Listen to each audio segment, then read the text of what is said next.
Greetings, Richard Fulmer here. Welcome to another edition of Richard's Rock Rambles debut albums. So we're going to have a look at another great debut album today. And this one was made up of a bunch of guys who started out as school friends, then were in the sort of session music scene, accomplished musos. I think the youngest one at the time was probably Steve Lukather on guitar. So yes, I'm talking about the band Toto and their debut album just simply titled Toto. With this album, they brought together a whole bunch of different styles. You had some progressive rock, you had some hard rock, you had a bit of jazz thrown in. They could do pretty much anything, really. These guys were so accomplished in their instruments, in their individual instruments. And the first album did pretty well. As far as debuts go, they would go on to much bigger things, especially with albums like Toto 4, which had Rosanna and Africa and all those other big hits. The first album had about 3 big hits. And yeah, so that's the one we're going to have a look at today. So it was recorded at Studio 55 in Hollywood between the months of May and September 1978. Really cool period for rock music. It was released on October the 15th, 1978. And like I said, it was a mixture of hard rock, some prog, bit of jazz, and also some R&B thrown in. So these guys had all sorts of influences which they mixed together, and you got Toto. And when I say they can play the instruments, every guy in this band was a standout musician, whether it be the drummer, the guitarist, the keyboardist, 2 keyboardists in fact, and a really great singer as well. It was released on the Columbia label. I think that was part of Sony's stable. And the cover art was done by Philip Garris, who had done quite a few album covers for the Grateful Dead. So that was quite a change of pace for him from the Grateful Dead to Toto, very different styles of music. So the 3 singles which came off the album were Hold the Line, the one that everybody knows and they play in their concerts right up until today. Iconic song, huge hit for them. I'll Supply the Love, and Georgie Porgy, which is one of my favorites, which has got a bit of a jazzy feel to it. Nice funky vibe. So who was in the band? Bobby Kimball on lead and backing vocals. He was with them for a number of albums, especially into the 80s and beyond. He would leave the band due to certain drug issues and what have you, and then come back and then leave again. But yeah, they've had a lot of lineup changes over the years, but he was their first vocalist. Really great range to his voice, can hit those high notes, and quite a good frontman as well. Then we had on guitar and backing vocals Steve Lukather, famous Steve Lukather, amazing guitarist. I've watched a number of their live concerts. He always delivers. And I think, if I'm not mistaken, he's the only original guy left in the band. In all the different lineup changes, he's still there today, because I know they're talking about making a new album soon. David Page on keyboards, lead and backing vocals. He was actually the main songwriter. Very talented guy. Steve Porcaro on keyboards. He played mostly the synths and the sort of electronic pianos and stuff like that. I think David Page played more the acoustic piano. And David Hungate on bass guitar. He was the original bass guitarist. Very accomplished. And then on drums, the late great Jeff Porcaro. And you'll see in this band, the Porcaro brothers are quite prominent.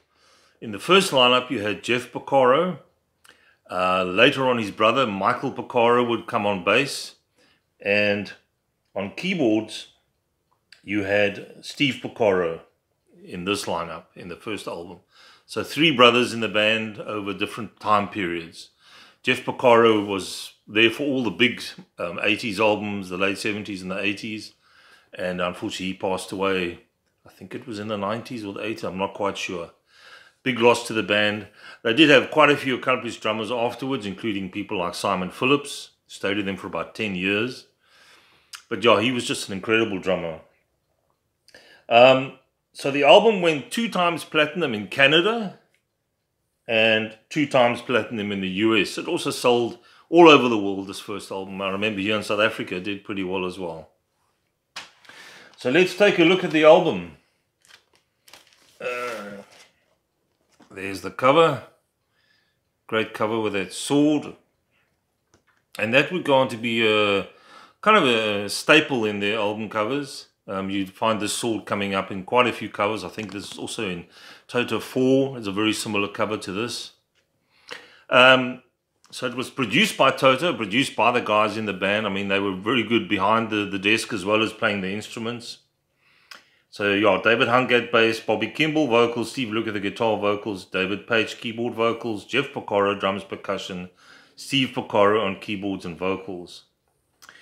So let's have a look at the tracks. Child's Anthem, which had that sort of very proggy beginning, a nice keyboard intro, intricate drum patterns. I'll Supply the Love, that was the first hit. Good rocker, really great track. And I think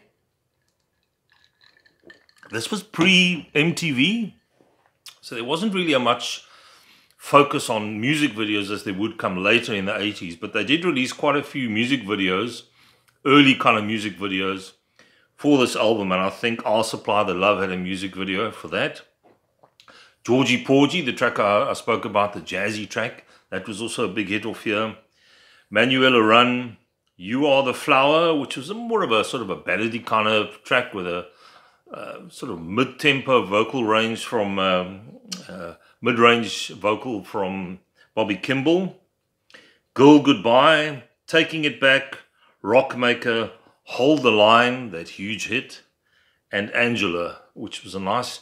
What I liked about this band as well, and you can hear in Angela, was the vocal harmonies, which they would carry on right throughout their career. They always had good backing vocalists as well as a good front man. So, you know, that always fills out a song. And what I liked about these guys as well is they could write good songs. The songwriting was excellent. The arranging, of course, being session musos, was top-notch. So here you had the complete package for a debut album. And this album got a bit slated by the critics, once again, critics having their say. You know, they thought these guys were a bit too pretentious and what have you, and they couldn't pigeonhole them. I think that was the problem with the critics. You know, they couldn't put them in a pop bracket and they couldn't put them in a hard rock bracket because these guys could do everything. But I think they were still finding their feet with this first album. Although it's a really strong album and very well produced, they would go on to better things with later albums. But yeah, as far as debuts go, I had to include this one. Really great album. I suppose you'd call it AOR, adult orientated rock if you like. Corporate rock is another thing that people use to describe the music. But for me, it's just good music. It's just good rock music. Great songwriting, like I said, and excellent musicianship right throughout the album. I mean, Steve Lukather, of course, would go on to become a huge session muso. If you Google Steve Lukather and you put in albums that he's played on, it's just a huge list. Same with David Page and all these guys. So there we go. Toto, self-titled Toto. Really great album. Next time around, we're going to have a look at a band that came out the year before, which also sold a lot of albums. And for me, their first album was definitely the best. I'm not sure if they're still going, and I'm going to be talking about the band Boston. Tom Schultz's band. Yeah, their debut was a huge album. 77, 78, there were some really great albums that came out. This Toto album, The Boston, The Foreigner. 78, Journey released a really great album, the first with Steve Perry, I think it was 78. So yeah, we'll have a look at Boston next time around. Take it easy out there, guys. Look after yourselves. Like and subscribe if you haven't done so yet. And I'll catch you again soon. Cheers.